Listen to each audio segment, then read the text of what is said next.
titled ESDM Opportunities in India, I would like to call upon the moderator, Mr. Srinivasa Kakumanu, MosChip, to please come up on the dais, sir. Mr. Srinivasa is a CEO and Managing Director at MosChip Technologies Limited. He possesses an extensive professional background spanning over 28 years within the semiconductor industry.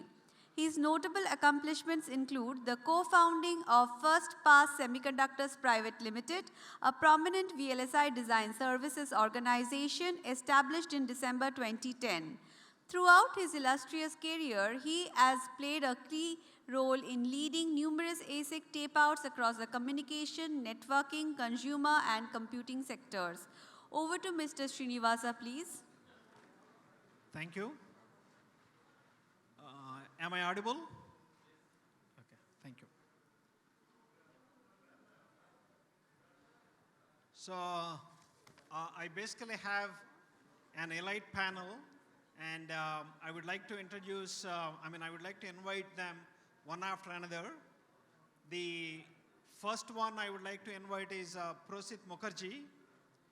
He has close to 38 years of experience, and he was one of the first few individuals, who basically led VLSI devices that went into telecommunications. He was with ITI, CDOT, and he was also instrumental in starting India operations for Transwitch way back in 1998. And he was also instrumental again in starting India operations for Solar Flare, which became part of AMD, and he started this in 2014. He has tons of experience.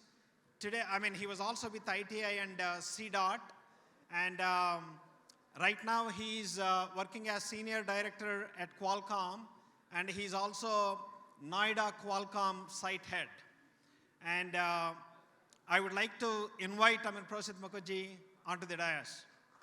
I'm very, very honored to be what you call moderating and having a discussion with him. Thanks.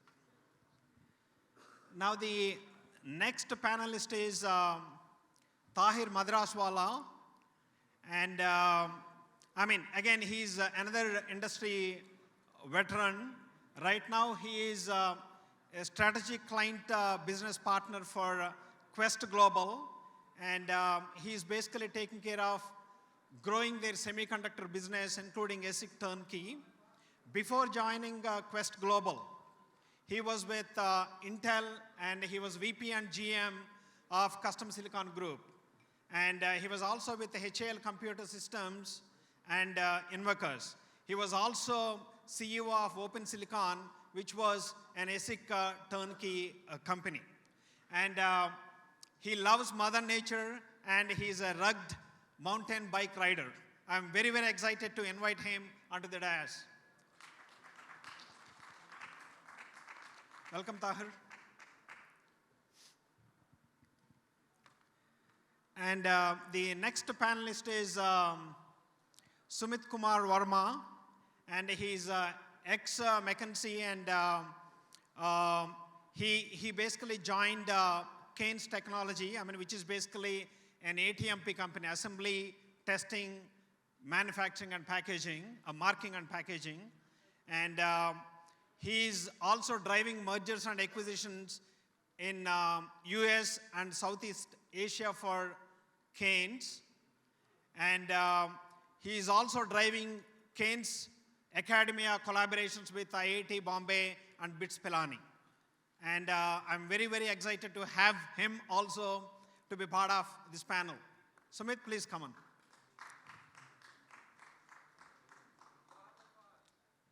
Welcome. So the next panelist I would like to invite is Mr. Nishit Gupta. And he's, he has been actually he came to the dais multiple times, but I would like to introduce him again. He's Director Technology for India Semiconductor Mission, and he's also a scientist in MIT. And he's basically driving the fabless chip design ecosystem for India under MIT. And he also had some industry experience. I mean, before joining MIT, he was at ST Microelectronics, and he was working in technology R&D department, and he did virtual SOC modeling, and he also did what you call IP design and verification. And I would like to invite Nishit onto the dais. Welcome, Nishit. Last but not the least, I'm excited to invite a representation from academia. He is Professor Debesh Das. He has tons of experience in teaching. I mean, he has been actually teaching at Calcutta University, and he's basically teaching at Jadavpur University right now.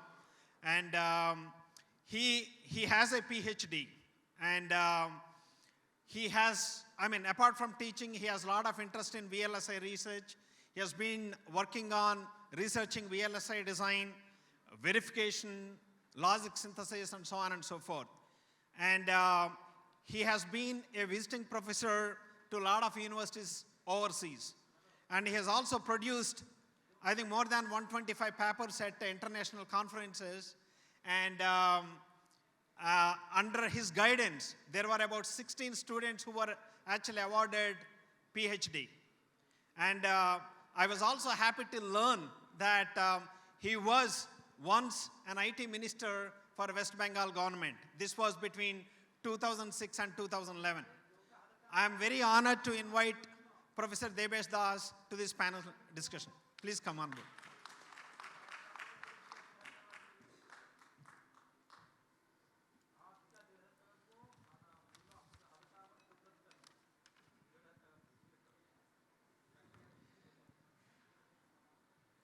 Yeah, this is basically the last panel discussion for this day and for this entire conference.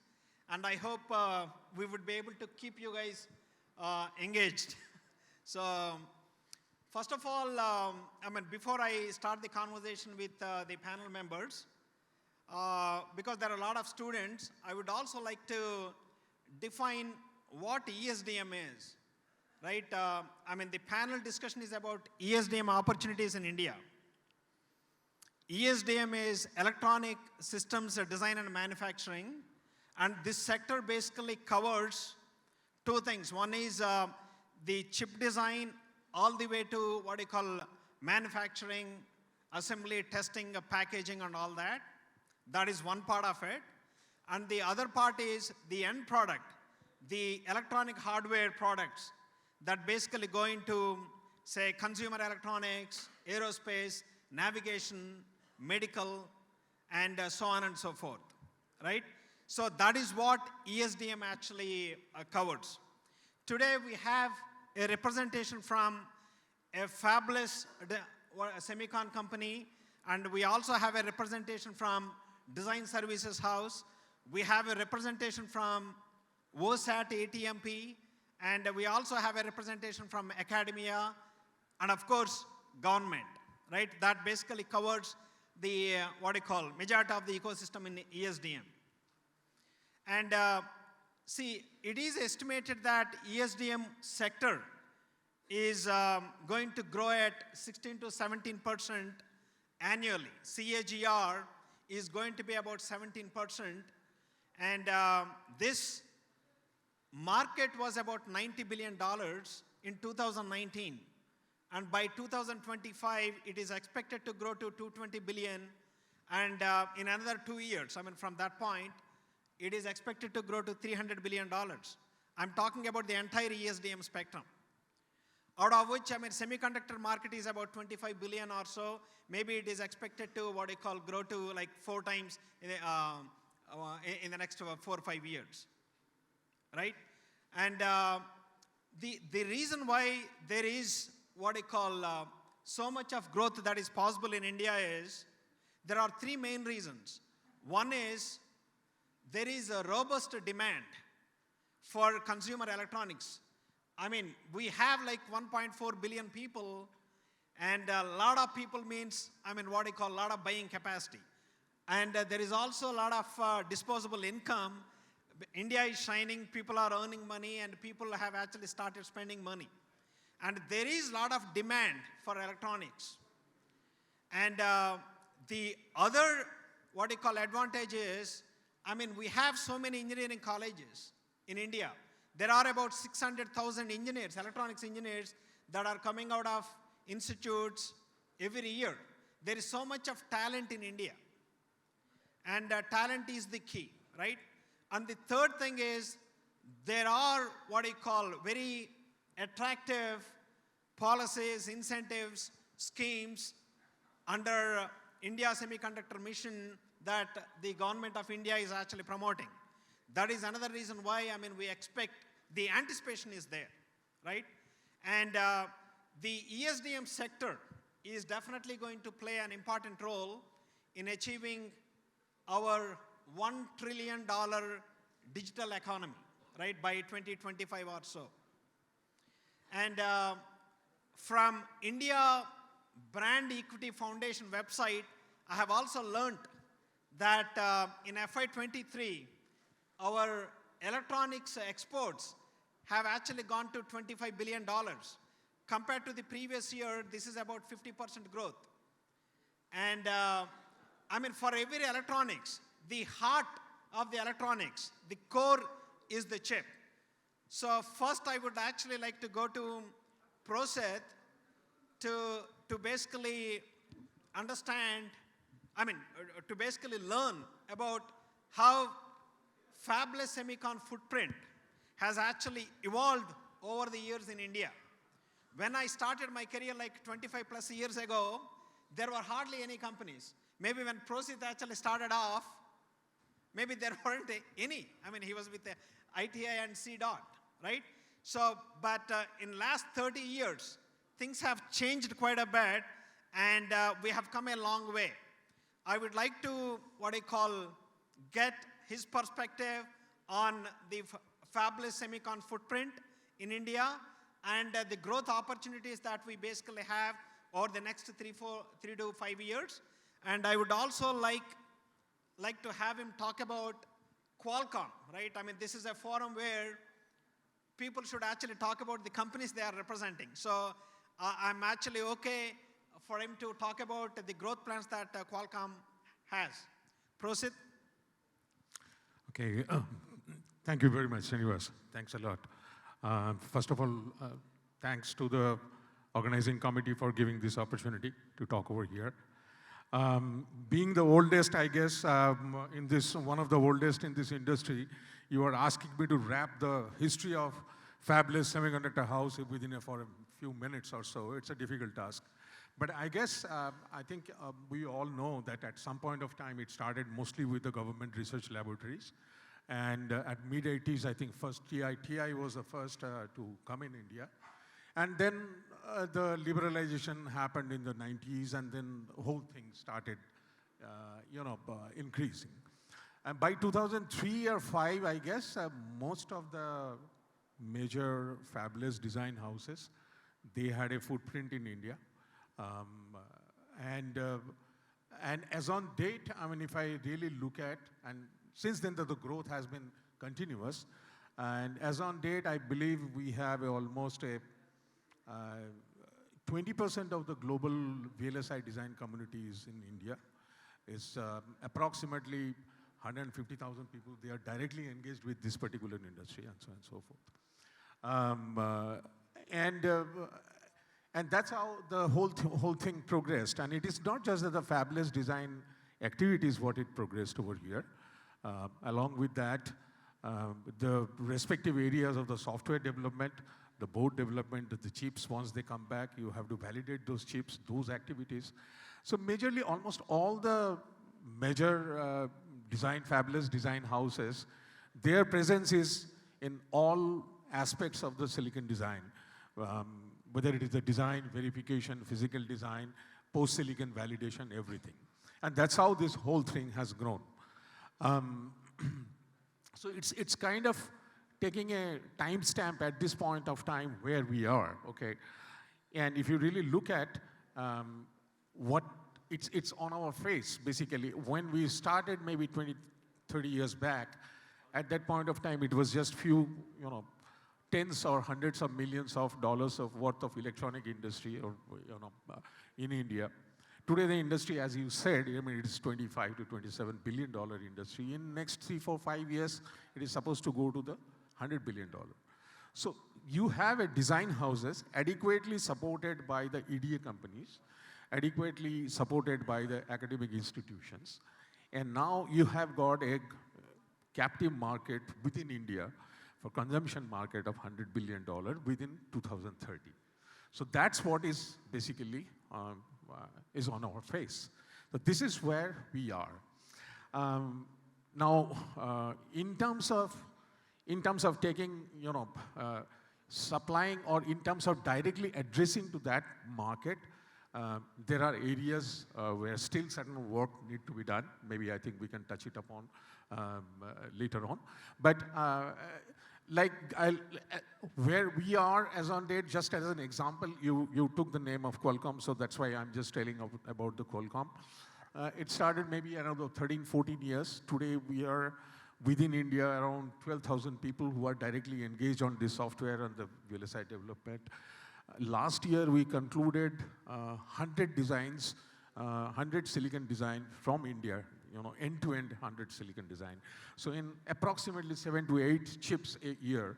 And I'm sure that's the story for most of the major multinational companies working out of India.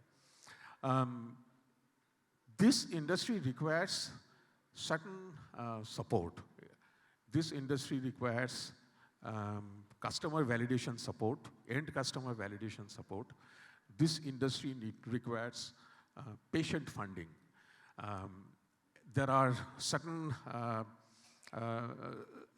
initiatives which has been taken by Government of India. I'm sure some of the representatives, you guys are going to talk about DLIs and so, which are very, very heartening. After a long time, what we see that this is taking a really a positive steps. I'll stop at this point of time and then listen from my other colleagues in the panel. Okay. Yeah, thank you, Prosit, for that overview on the fabulous semicon footprint. And for any design houses, design services is actually going to be an extended arm. I represent design services community, and I also have Taher Madraswala on the panel. My next question is to Taher. Taher, I mean, you've been in design services space. I mean, you've been in this industry for long. And how do you think, I mean, the design services, what do you call, community has actually evolved? And what is that the design services companies have to do to basically move up the value chain right now? And so please share your thoughts on that. Hey, thank you, KS. Good questions. Obviously, design services or the design community per se, that in my opinion is a bedrock on which products are built. You don't have a good, robust design community, products can't be built. Your follow-on question is on the value chain. So if I were to take an analogy, you want to build a pyramid, your foundation needs to be very strong and deep. The height of the pyramid depends on how strong your base is, right? It's exactly like that. We, the designers, we are that foundation. We help build that pyramid. Now, India per se is fortunate that, and some statistics were mentioned earlier, we have a very large design community, a very large. 20% was mentioned, I believe, 20% of the chip design community of the world reside in India. Most of them work for MNCs, and the number that I read about is we do almost 3,000 tape outs every year. But none of that work that we do, are we able to convert it into actual products. So our talent is being used just for tasks, but the IP resides outside of India. Now that seems to be a little odd. Why shouldn't this community also own some of that IP? I'll give you some statistics. And I think the growth, ESDM growth was mentioned earlier, that there's a 16 to 17% CAGR growth. So there is money available. Of that 17% CAGR growth that KS spoke about on the ESDM, the design portion actually is going to grow 21%. So it's going to go from $20 billion worth of market share to $90 billion by 2025. So the money is there. Okay? Then what's missing? What's missing is, I think, some focus on how do we get from just doing designs for somebody else to doing designs for ourselves. Now, one area where I can point to is what's coming in the future. How do we grab a pie of this $90 billion worth of market share? There are, in my opinion, actually 70% of the new designs on areas where designs will happen in the next few years is going to come out of three main market segments: automotive, compute, which includes AI, that has been spoken of very heavily in this conference, and data storage. Now, if the guys who are doing the designs for somebody else can just spend some time and think through what kind of IP is required to serve these three markets. So you don't have to be very broad, and you don't need to get all over the place. Just focus on what IP will be required by the automotive guys to create AD and ADAS solutions. What IP will be required by the AI community to create cost-effective data centers and accelerators, and likewise for data storage. And then find ways to have the design houses set aside some R&D to create that IP. And that's the way you go up the value chain. To your question, how do we go up the value chain? That value chain is the IP as first step. Now, obviously, the end goal is to do products. Unfortunately, we don't spend enough money, R&D money. If you want to compare how much R&D money India spends versus some other countries, US and Japan and South Korea spend about upwards of 3.1% of their GDP is in R&D. 3.1% of the GDP is spent in R&D, which then allows them to create the IP, which then allows them to create products. India spends 0.8%, at least it used to spend 0.8% of the GDP, which has now fallen down to 0.68% as of late. So we are going the other way around. That needs to be increased. And that needs to be increased by the companies that actually do those designs. R&D dollars directly translate into patents. Patents then translate into actual something of value that the company then can use to now go public or find ways to raise more capital and create more IP. So all in all, I think if I were to say that how do you get up the value chain, start focusing on IP creation, focus on some of the 2 or 3 segments which are going to grow in the next few years, and get a share of the pie. Now, having said that, not everything is doom and gloom. Please don't take away, nothing is working. Actually, I do know that the government, the C2S program through MIGHTY, has an ambitious goal of creating 85,000 VLSI design engineers, 125 ASICs, and some 20 complete ASICs, etc. So there is work being done. Government is certainly helping. India does have the talent. My hope is that we will see some positive steps fairly shortly. Yeah, thank you, Taher. I'll actually come back to you on moving up the value chain part. Maybe let me actually move on to Sumit. He's representing the OSAT ATMP side of things. And it is actually heartening to see that India is basically seeing companies starting ATMP units, right? You guys would have actually heard about Micron setting up an ATMP unit in Gujarat, and Sumit is actually representing Keynes.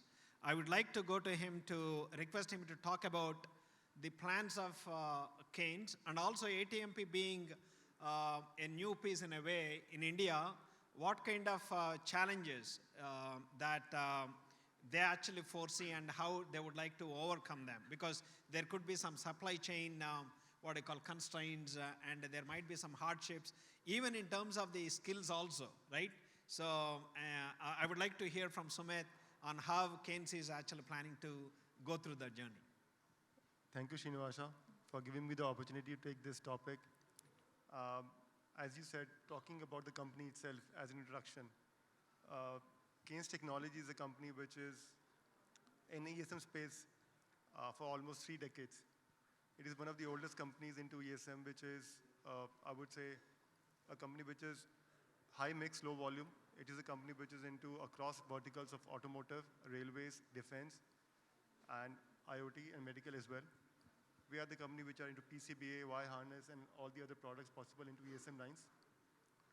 And we are the company which have presence across India. And we have recently moved, tried to have certain acquisitions in US and Europe to make us truly global. And talking about OSAT, so I am kind of representing here Keynes Semicon, which is a subsidiary of Keynes Technology, which is a newly formed company. And is a company which actually is one of the very few companies, and the first company which actually initiated the OSAT program being pushed by the government of India. And one of the earliest company who's trying to really do a lot and kind of take the benefit of it and take something which the country needs really now. And I would say this progression has been very natural to us because we are an EMS company which is in electronic manufacturing services. We understand the process of how the ICs and the bare board connects together and through an assembly line. And again, OSAT is kind of packaging what we get as a wafer. So yes, it's a little more technical, little more capex is required for that definitely, which government is helping us with respect to the PLIs. But this is something which we really is, I would say, a natural progression to us. And talking about the ecosystem, the opportunities and the challenges in the area, I would say that I've been here for the last 2 days, and I realized that people from the design, quite senior people, they were quite fascinated when I kind of displayed certain packages, QFN packages, QFE packages, and SOC packages. They never saw that. They were just designing softwares. So they said they're quite surprised, happy, and that somebody in India actually is doing something which we never thought about. So that is something which is very, very new. And I explained them what is the importance of the OSAT within the entire value chain of semiconductor, like design, then fab, then OSAT, then EMS, and the consumption. And adding to your point, which you said, that India and ESM market is close to be $300 billion in a couple of years. So if I just break it down, bring on top of your numbers, the electronics on part of total electronics, I would say the PCBA would be like 30% of $300 billion. So that would be 30 billion. And if I say 10% of that is OSAT, so it's $3 billion, which is in market, which could be an OSAT market next couple of years. And of all the OSAT products, 99% is being imported. And of that, 55% comes from China and Hong Kong. So if we kind of look at the opportunity which China plus one is giving us, is huge. It's close to $1.5 billion right away. So this is something which we should not kind of leave. And yes, I would say this is a time when the first time there is a conglomerate or say push from all the 3 pillars of the academia, the industry, and the government. The government finally is trying to push. We have multiple events in Gujarat, in Bangalore, in China. Right now there's a Vibrant Gujarat which is going. Now we are sitting here talking about the VLSI and different value chain parts of it. So this proves that yes, we are really, all hands are coming together on the deck to make sure this thing becomes a reality. This is something which does not lie in the paper. But earlier, like any government used to take years to push a paperwork. Now you see Micron setting a factory within a couple of weeks, months, I would say. So this is an opportunity for us. And talking about the challenges, yes, there are challenges. I would say it's a chicken and egg kind of situation which we are trying to overcome, because earlier the academia did not know that do they really promote something into semicon, sorry, or do they need the skill set? What is the future of that? So everybody was AI ML like the previous panel which we had. Even now, the students, when I went to IIT Mumbai, they are more inclined towards software because obviously that gives a higher package initially as well.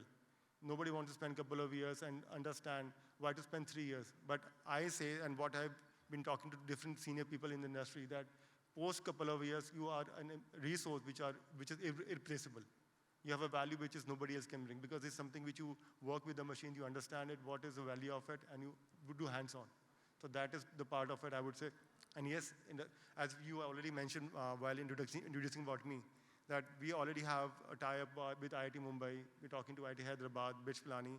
We have Keynes Academy where we are making sure that we kind of train people across different levels to make sure that they could understand the program. They don't have to spend it. They don't feel it as a bottleneck. That is what we're trying to do it. Yes.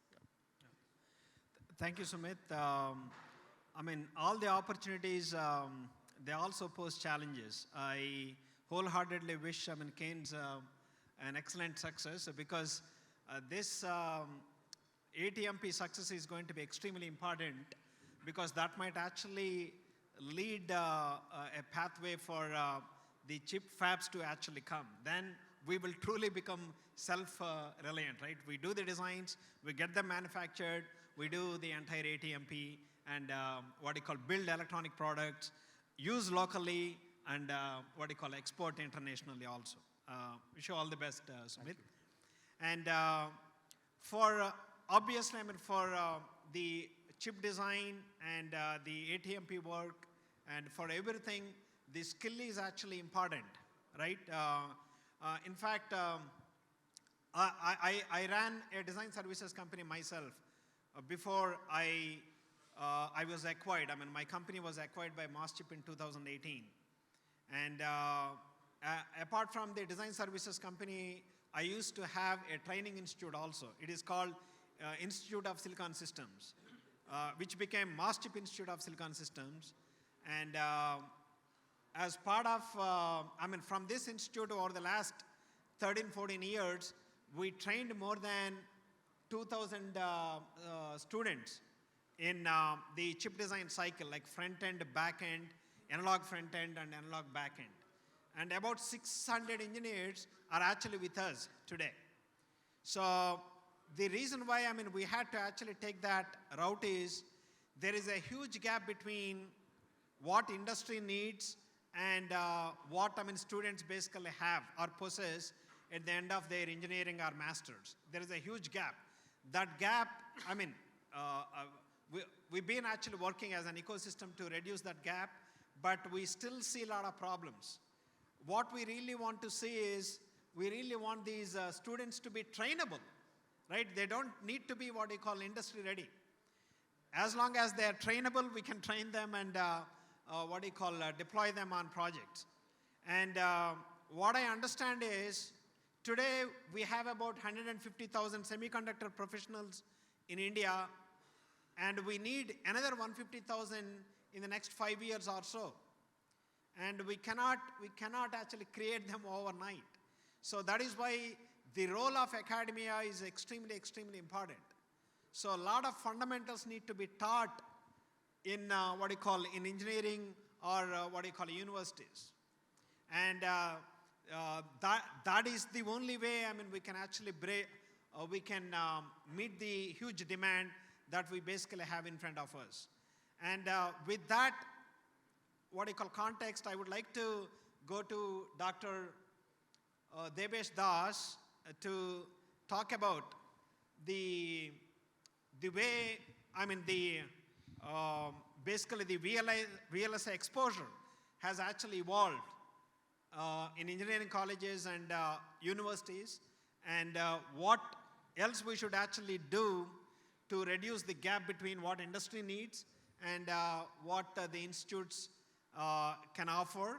And you also worked as IT minister, sir, and you would have actually spent a lot of time with universities, and your perspective is definitely going to help us and help the audience. Actually, I was also involved in the government projects, that is SMDP and other projects in my institute, which were training the students and the faculties in the ESDM sector. Then the problem is that if we consider the whole India now, I think 100 engineering colleges are linked with this SMDP project. I think if you see the scale, 100 is too less. If you think that something's to be done in India, then 100 is too less. This is number one. Number two is that the tools which were given in the SMDP project by the central government to the schools, to the institutes, some of the tools are actually, this is backdated. Some new tools have to be given.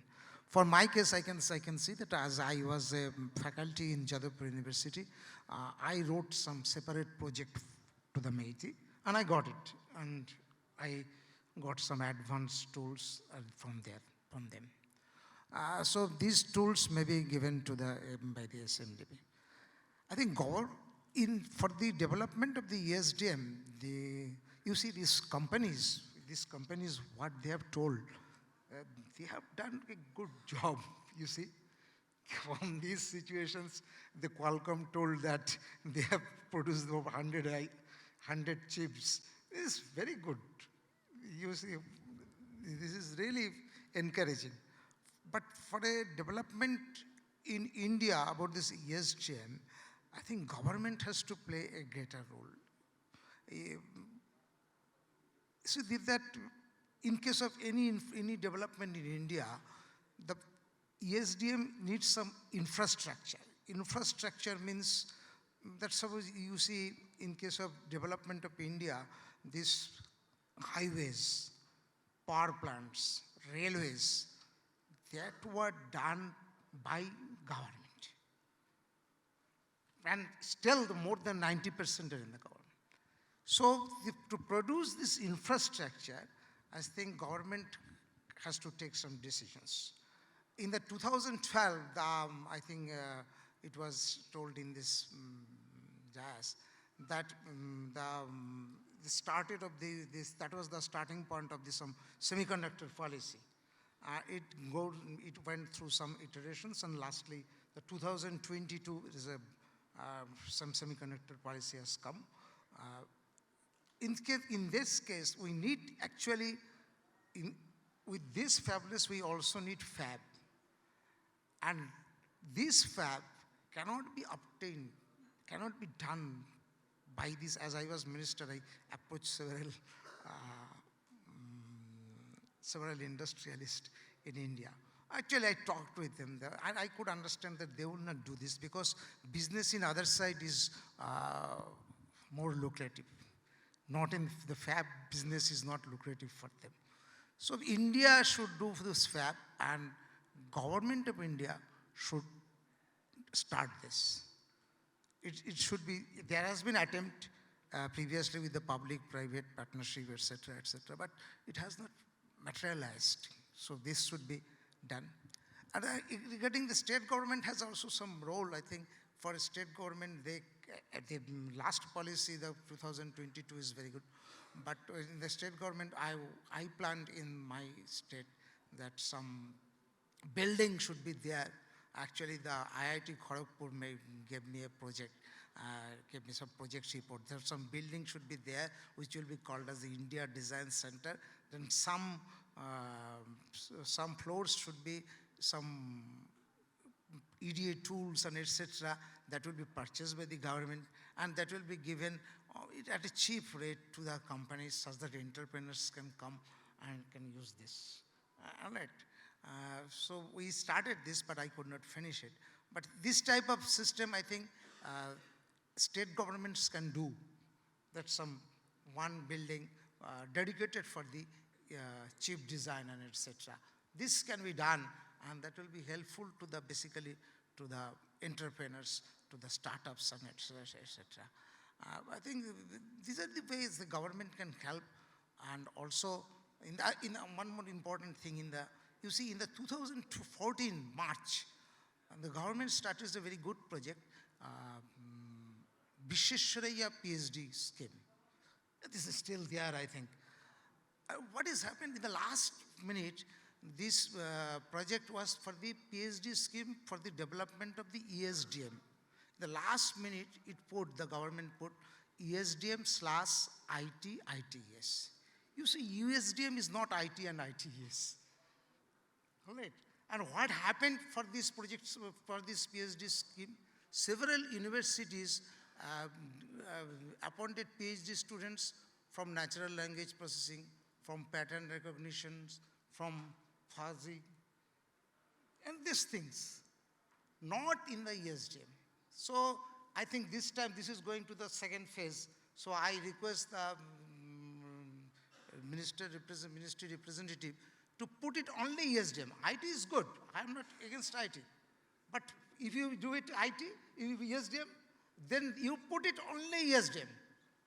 Only ESDM, PhD will be there. All right? And that's the way I think this can be done in this way. All right?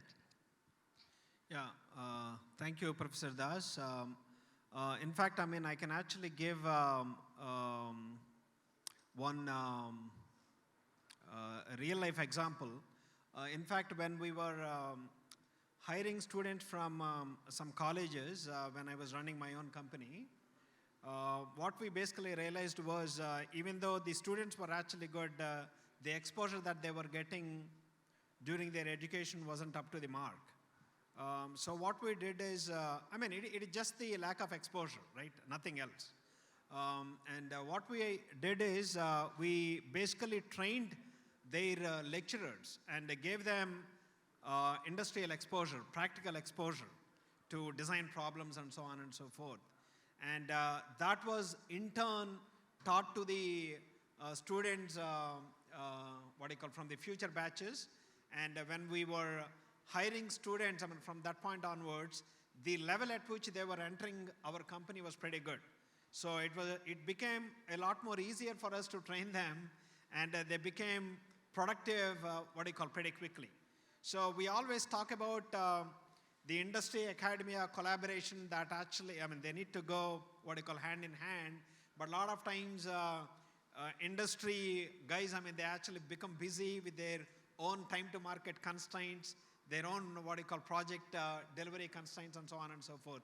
But that is one of the best ways, I mean, we could basically make the students, right, ready for the industry, right? So that is one thing that I just wanted to share. And of course, as Professor Das basically mentioned, the help from government is also important. We have a representative from government. I know, I mean, Nishit Gupta has been actually on multiple panels, and he was also a keynote speaker. And one last time I would like to have him repeat himself, if he doesn't mind. Nishit, so again, I mean, for our audience, I would like you to actually talk about the positive impact, the schemes, the incentives, the regulations that the government of India has actually taken up under ISM mission, and how that is basically helping the fabless chip startup ecosystem. If you can show some light on it, throw some light on it, it's going to be really useful, Nishit. Thank you, sir. So I would like to build upon the statement made by the Taher, sir. So he made a statement that roughly in the Western countries, I mean, they spend 3 to 5% of their overall GDP for the R&D, and while India spent only 0.6% or 0.8%, right? I would like to add one more figure to it, that in Western countries, I mean, government only spends roughly 10% of the R&D expenditure, while the remaining 90% comes from the industry, because they have the established industry. They have the Intels and Qualcomms and Broadcoms of the world. Unfortunately, we have only one MosChip and one Keynes technology, right? We need hundreds of MosChip and hundreds of Keynes technology. And to tap that opportunity, I mean, and to understand that this is strategically very important, economically very important for the country, as well as India has a huge talent base, which is well appreciated by the overall, I mean, all the countries. As we said, I mean, that 20% of VLSI designers are coming from India, across the country, across the world. So we can tap this opportunity definitely, and accordingly, the government of India has rolled out in the last 3-4 years a number of schemes. I would like to, quickly give you the snapshot of all those schemes. If I have to basketize all those schemes, I would like to basketize in 3 different segments. One is skilling, capacity building and R&D. That is primarily for the academia and startups. Then we have the schemes for the major multinationals for electronic hardware manufacturing, which are the PLI specs and EMC scheme. And then we have the India Semiconductor Mission, specifically for targeting and catalyzing the Indian semiconductor design and manufacturing ecosystem. So we have the schemes for the skilling, capacity building and R&D, wherein in the skilling schemes, we are basically partnering with all the skill sectors like electronic skill sector and telecom skill sector. And we are partnering with them to train at a lower skill and SQF levels. And we have roughly thousands of centers which are imparting skills in the area of lower NSQF levels. And for the capacity building, we have the programs like Chip to Startup program, which is imparting training through implementation of R&D projects which give exposure to the students from end-to-end chip design. So they are not the general short-term program or long-term, long-duration program-based skill development. However, in Chip to Startup program, we through RFP and through tendering process, we invite project proposals of 2 to 3 years of duration, where each institute is given a mandate to develop 1 or 2 or 3 chips or SoCs in the next 2 or 3 years. Similarly, sir talked about the Visheshwara PhD scheme. Yes, this year we have handled this issue by specifically allocating 20% of the Visheshwara PhD scheme only for the semiconductor sector. So out of the overall Visheshwara PhD scheme that will be allocated, 20% of those seats of the PhD will be allocated only for the semiconductor area. And we are ensuring that all the C2S colleges will get at least those seats so that they can implement those projects that is being given to them in a proper manner. Now coming to the electronic manufacturing schemes which are generally targeting the larger multinationals, we have the PLI scheme, which is a flagship scheme and star scheme of the MIT and other ministries too, wherein we are reimbursing the sales turnover of the larger multinational for setting up of manufacturing base in the area of mobile manufacturing as well as in the IT hardware like laptops, tablets. In fact, just 3 months ago, roughly approval to 27 companies in the PLI IT hardware was given to the tune of 3,000 crore, which will be attracting the investment of 3 lakh crore. And then we have the schemes for setting up of electronic manufacturing cluster, where central government supports the state government up to a ceiling of rupees 70 crore for setting up of special economic zones, and they give support for setting up of land, building and civil infrastructure. So in the last phase of EMC scheme, 15 state governments were supported, and in this phase, EMC 2.0, 6 approvals has already rolled out and couple of them is also under consideration now. Now coming for the spec scheme, once you have started your operation in country, you want to procure machinery, capital expenditure. The spec scheme actually helps you to reimburse the 30% of your capital expenditure under the spec scheme.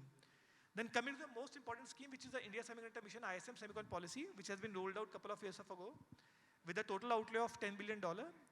So this is basically catering the end-to-end semiconductor sector, starting from the design to CMOS fabrication, display fab, compound semiconductor fab, ATMP and packaging units. So we are under consideration of roughly 50 proposals at present, out of which 10 in chip design area has been approved, and 1 big proposal of Micron for packaging unit has been approved this year. And roughly 4 to 5 proposals for CMOS fabrication is under active consideration, as our minister has announced last month only. Most likely this year we will be able to roll out approvals to CMOS fabs. And similarly in the compound semiconductor and display fab, we have 4 to 5 proposals. And similarly in the ATMP side, we are actively considering 5 proposals in that domain also, which are most likely to get approval within this quarter only. So accordingly, this is the overall snapshot on landscape. Last but not least, we have the overall broad-based R&D scheme as well, which invites proposals from academicians as well as faculty members from academic institutions for development of any technology in the broad area of under the electronics and IT landscape. So we have roughly 150 ongoing R&D projects in that scheme, which caters to the development of microprocessor, NAVIC receivers, setting up of infrastructure in Center of Nanoscience and Fabrications at various IITs, setting up of various projects for electric vehicles, and then intelligent transport system, EMRI, and then ultrasound machines. So basically, at any point of time under the R&D scheme, we have roughly 100 plus R&D projects ongoing, and any academic institution can submit project throughout the year on the rolling basis. So thank you very much.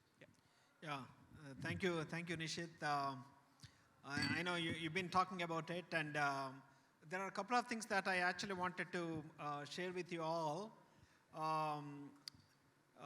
Like a few weeks ago, I was basically at an event where I was listening to Honorable Minister Mr. Ashwini Vaishnav, and what he was saying is, until a few years ago, until very recently, 98% of the mobile phones that were actually used in India were imported. And today, 99.2% of the mobile phones used in India are manufactured in India. Huge change, right? And India is also committed to basically manufacture about 1 billion mobile handsets in 2025. 1 billion. That is about $190 billion worth, out of which 60% is actually going to be exported, right? And these are all humongous numbers. Of course, this is only a start, right? We are actually going to build upon this, and sky is the only limit for us, right? Yeah. And thanks, Nishit.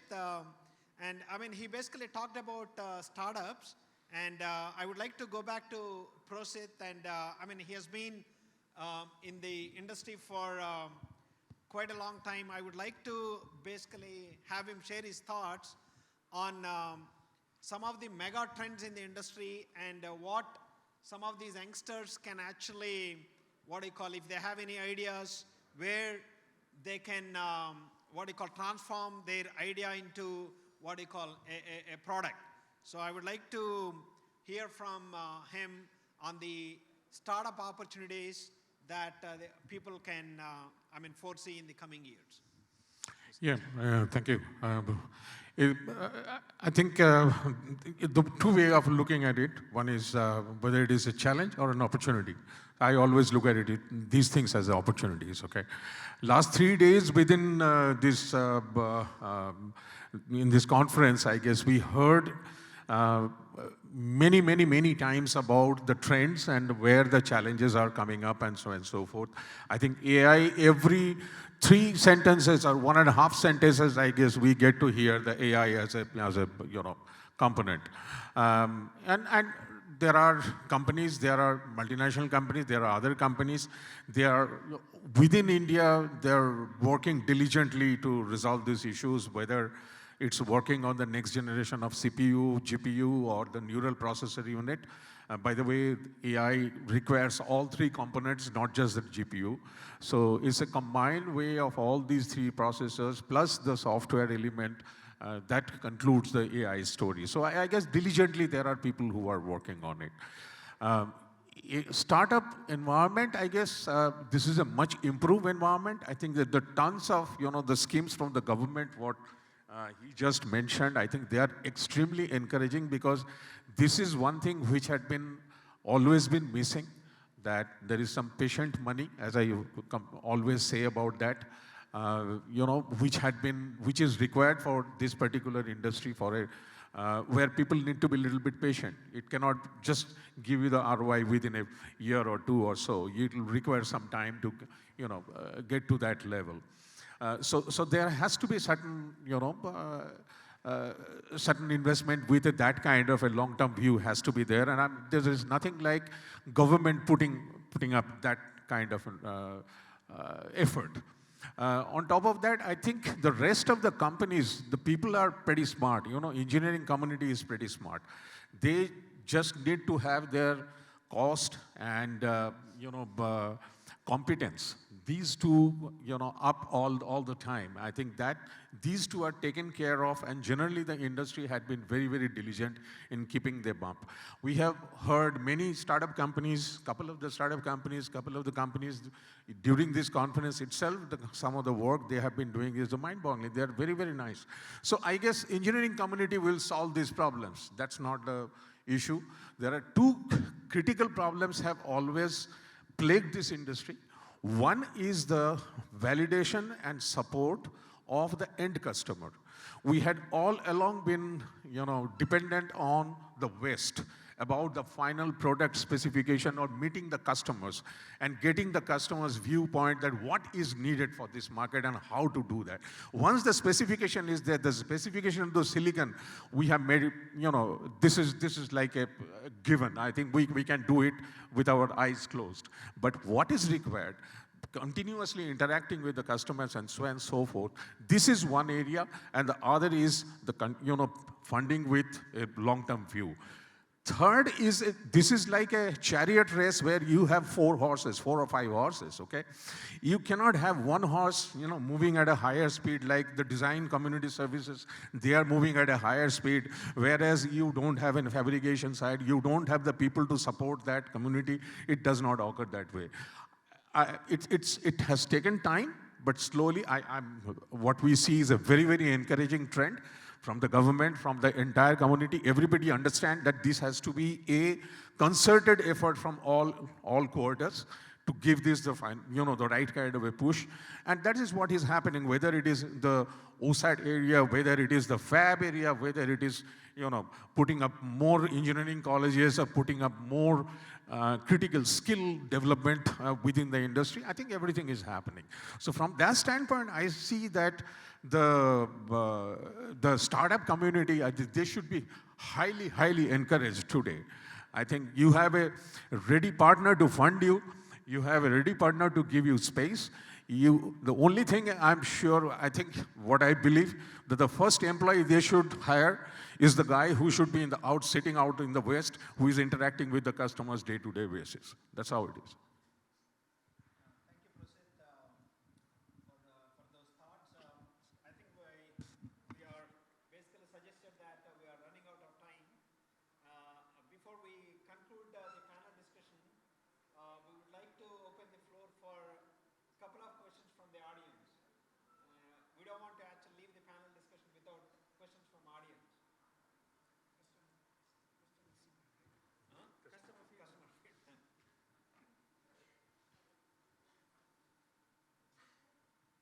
Oh, that's not working?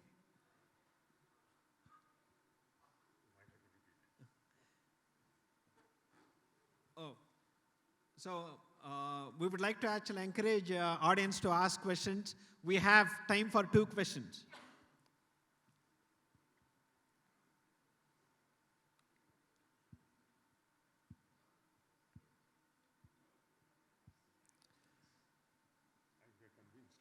Yeah. Okay, if there are no questions, thank you for listening in. Yeah. Why don't I give them a question? Sure, go ahead, please. Yeah. Anybody, why don't you, one of you get up there and ask us, what are the challenges that normally engineers face or your community faces that we can help you solve it? Ask something on that, and I'm sure there'll be some solutions. Each one of us will be able to share. Yeah, please go ahead.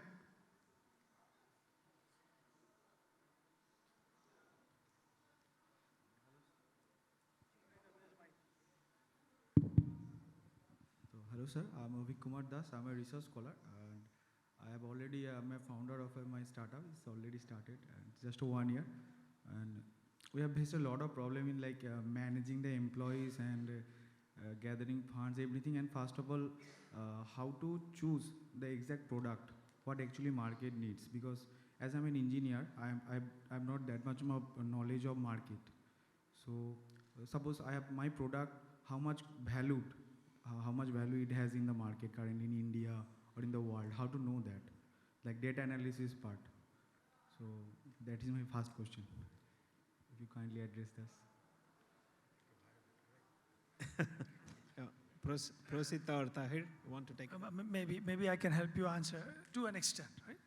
So you're looking for the value of the product that you're creating so that you can decide whether you want to do it or not do it. If you don't have the knowledge, there are enough consultancy firms. So like I said earlier, there are 2 or 3 areas that you should, my recommendation is India should be focusing on. Automotive, compute, and data storage. These are the 3 areas that will grow tremendously in the next 5 to 10 years.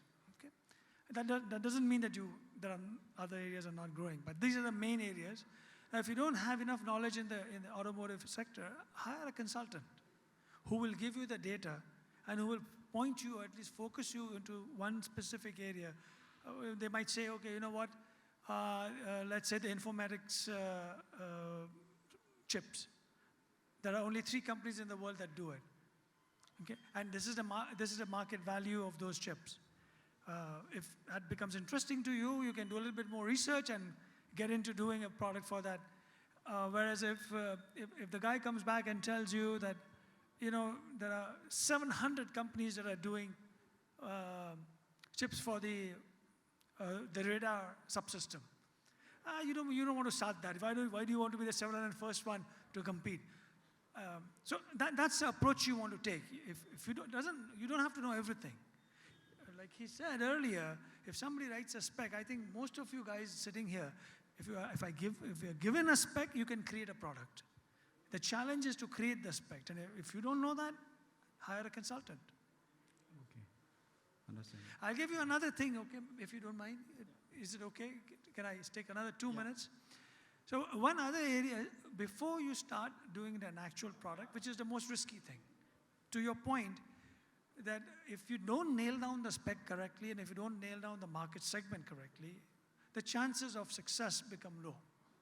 So before you go into that, there is an interim way of learning that process, and that is to do ASICs, application-specific custom silicon, which I used to lead and which most of my life I've spent in that area. Custom silicon, what happens is a customer first of all tells you what they want. So you are not producing something thinking this is what the customer wants, but they already tell you, they already give you the specification.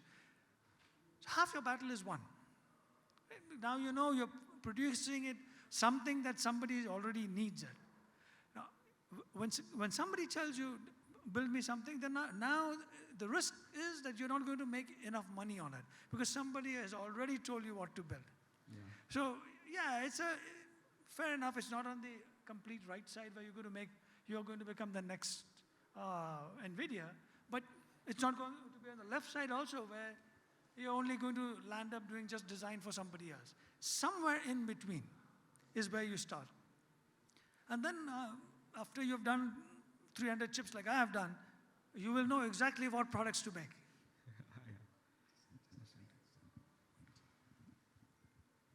First of all, congratulations that you have started a startup at this age. This is a very good thing. Actually, there is, especially in this part of India, there is some social feelings that starting business is something else. I can just tell you a story that one famous industrialist from Bengal, he bought a company in a foreign country. Then he thought that he should give this information to his mother. Then he rang his mother and he told that I bought a company. And that his mother told, very good, but don't leave your job. খুব ভালো করেছিস কিন্তু চাকরিটা ছাড়িস না বাবা there is always a social pressure you see, and that industrialist is very famous industrialist. I should not tell his name because without his permission. And one more thing is that I have, as a minister, I have seen several entrepreneurs and startups, but I never seen anybody that who is successful in other field and failed in starting up. No. This is something, feelings like this, okay, why not to do business? That is also an option. It is not, the business is the option. You see? So, who are the brilliant student, all right, if they start this startup, I did not see anybody to fail. That is right. Well, thank you so much. Sir. Thank you so much. Thank you very much. Yeah. Thank you. And thank you, audience, for patiently listening to 175 years of experience here, right? It's a cumulative experience is that much. And yeah, that basically concludes our discussion for this evening. Thank you, my panel members, for patiently answering all the questions. Thank you so much.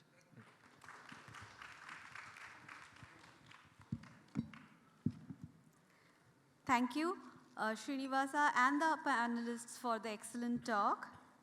May I now request Mr. Srinivasa Kakumanu to hand over a token of memento to Taher, please.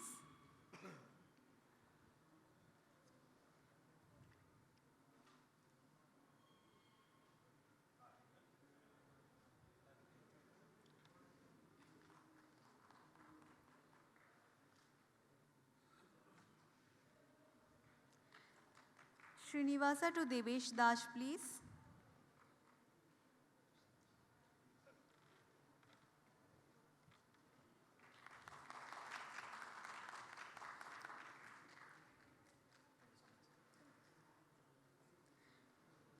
To Prosit Mukherjee, please.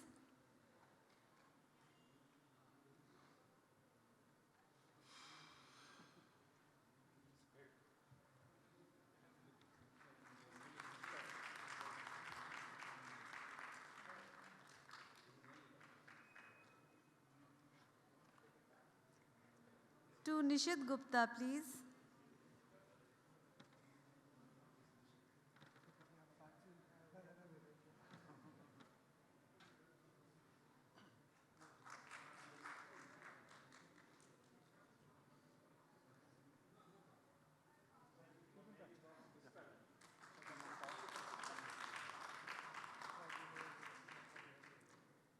To Sunit Verma, please.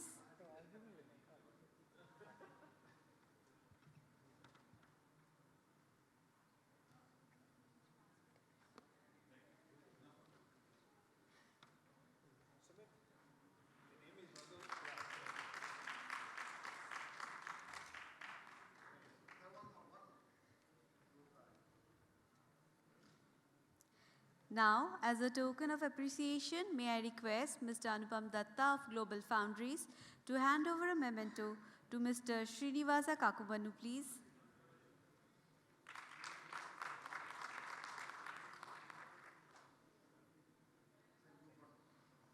Thank you, Mr. Datta. Thank you, everyone. And now we have the technical sessions. As you know that it will be a parallel session